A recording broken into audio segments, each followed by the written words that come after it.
Hello दोस्तों, मेरे YouTube channel में आपका स्वागत है। तो हम यहाँ राजस्थान का इतिहास पढ़ रहे थे और राजस्थान के इतिहास में हमने कुछ इम्पॉर्टेंट पॉइंट देखे थे और आज हम स्टार्ट करने वाले हैं कि जैसे ये राजस्थान का इतिहास है उसका प्रादुर्भाव कैसे हुआ। तो हम थोड़ा इंडिया लेवल पे, वर्ल्ड लेवल पे जाके देखते हैं हम एक बार पहले, फिर हम राजस्थान लेवल पे आएंगे। देखो, जो इतिहास है उसे 3 भागों में बांटा गया है: प्रागैतिहासिक, आग ऐतिहासिक और ऐतिहासिक। जैसे ऐतिहासिक है, इसका समय माना गया है 600 ईसा पूर्व से वर्तमान, मतलब अभी जो समय चल रहा है वो ऐतिहासिक काल है और ये 600 ईसा पूर्व से स्टार्ट हुआ था और अभी तक चल रहा है। और आग ऐतिहासिक के अंदर हड़प्पा, आपने हड़प्पा सभ्यता, जब आपने भारत का इतिहास पढ़ा होगा तब उसमें हड़प्पा सभ्यता आती है। ये था हड़प्पा से 600 ईसा पूर्व तक। और जो प्रागैतिहासिक है ये था हड़प्पा से पूर्व, मतलब आरंभ से लेके हड़प्पा से पूर्व तक का समय था प्रागैतिहासिक। आग ऐतिहासिक है हड़प्पा से 600 ईसा पूर्व और ऐतिहासिक है 600 ईसा पूर्व से वर्तमान। और जो प्राग ऐतिहासिक काल है इसे 3 पार्ट्स में डिवाइड किया गया है। इन्हें हम डिटेल से देखेंगे इन तीनों को। जैसे फर्स्ट है इसमें पूरा पाषाण काल।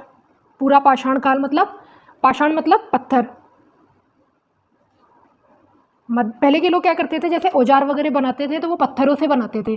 फिर धीरे धीरे लोहा आया, टीन आया, तांबा आया, फिर इन चीज़ों का आविष्कार होने लगा। मध्य पाषाण काल और नव पाषाण काल, इसे हम उत्तर पाषाण काल भी कह सकते हैं। अब इसे हम डिटेल से देखेंगे। पूरा पाषाण काल, देखो पूरा पाषाण काल का टाइम है 1870। 1870 ईस्वी में C.A. हैकेट ने सर्वप्रथम जयपुर व इंदरगढ़ से पत्थर से बने हुए पूर्व पाषाणकालीन हस्त कुठार, मतलब हाथों वाली कुल्हाड़ी आती है ना, उसकी खोज की थी। तो इसमें क्या इंपॉर्टेंट पॉइंट बना कि जो पूरा पाषाण काल है ये 1870 में इसकी खोज हुई। किसने करी? हैकेट ने।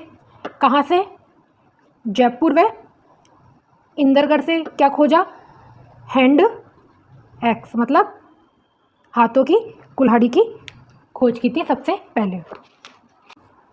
फिर बताया गया है सैटन कार ने, ये सब इतिहासकार है ये, सैटन कार ने 1908 के अंदर झालावाड़ में अनेक उपकरण खोजे और जालोर जिले के लूनी नदी के किनारे इस युग के उपकरणों की खोज का श्रेय जाता है बी.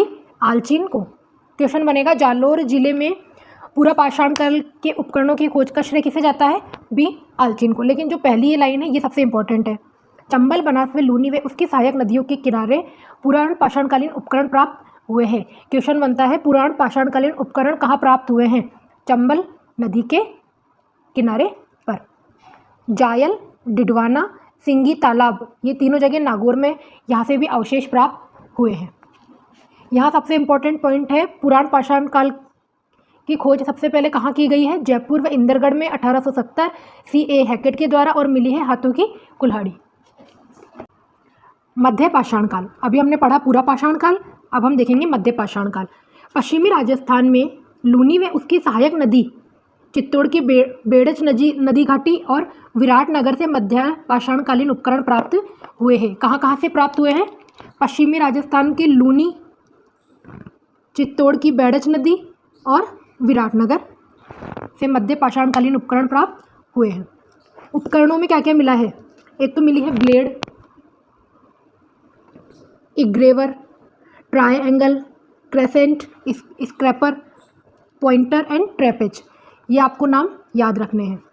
और मध्य पाषाणकालीन अवशेष मिले हैं बागोर, भीलवाड़ा से और तिलवाड़ा, बाड़मेर से। ये इंपॉर्टेंट है, बागोर, भीलवाड़ा से और तिलवाड़ा, बाड़मेर से।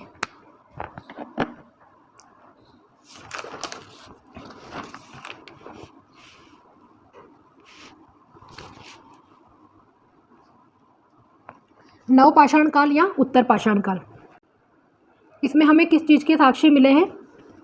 जैसे मनुष्य ने खेती द्वारा खाद्य उत्पादन किया, ये हमें इस वाली सभ्यता से पता चल रहा है। बस्ती में रहने लगा, पहिए का आविष्कार, राजस्थान में अजमेर, नागौर, सीकर, झुंझुनू, जयपुर, उदयपुर, चित्तौड़, जोधपुर से उत्तर पाषाण काल के उपकरण प्राप्त हुए हैं। पत्थर से बने छोटे उपकरणों को माइक्रोलिथ कहा गया है। जो पत्थर से बने हुए छोटे उपकरण होते हैं इसे माइक्रोलिथ कहा गया है। लघु पाषाण उपकरण बोलते हैं इसे, और ये मिले हैं मध्य पाषाण काल से। इंपॉर्टेंट क्वेश्चन लगा लेना इसे। क्वेश्चन बनेगा माइक्रोलिथ कौन से काल में मिला है, तो कौन से में मिला है, मध्य पाषाण काल में।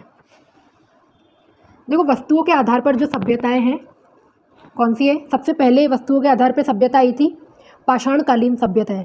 पहले पत्थरों से उपकरण बने, पाषाण मतलब पत्थर। फिर आई ताम्रयुगीन सभ्यताएं जिसमें तांबे के उपकरण बने। फिर आई कांस्ययुगीन सभ्यताएं जिसमें कांसे के उपकरण बने थे। कांसा बनता है तांबा और टीन को मिला के। इसके बाद आई लोहयुगीन सभ्यताएं जिसमें लोहे के उपकरण बने थे। ध्यान रखना, सबसे पहले पाषाण, फिर ताम्र, फिर कांस्य और फिर लोहा। थोड़ा सा सिंधु घाटी सभ्यता के बारे में देखते हैं। सिंधु घाटी या हड़प्पा सभ्यता ये कौन से देश में पाई गई है, भारत में, पाकिस्तान में और अफगान में। हड़प्पा सभ्यता की खोज किसने करी है, दयाराम साहनी ने 1921 में, और मोहनजोदाड़ो की खोज करी है आर डी बनर्जी ने 1922 के अंदर।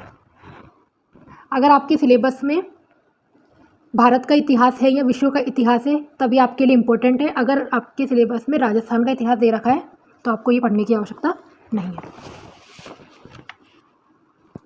कल हम पढ़ेंगे राजस्थान की सभ्यता है। आई होप आपको आज का वीडियो पसंद आया होगा, तो प्लीज़ चैनल को लाइक एंड सब्सक्राइब कीजिए। Thank you.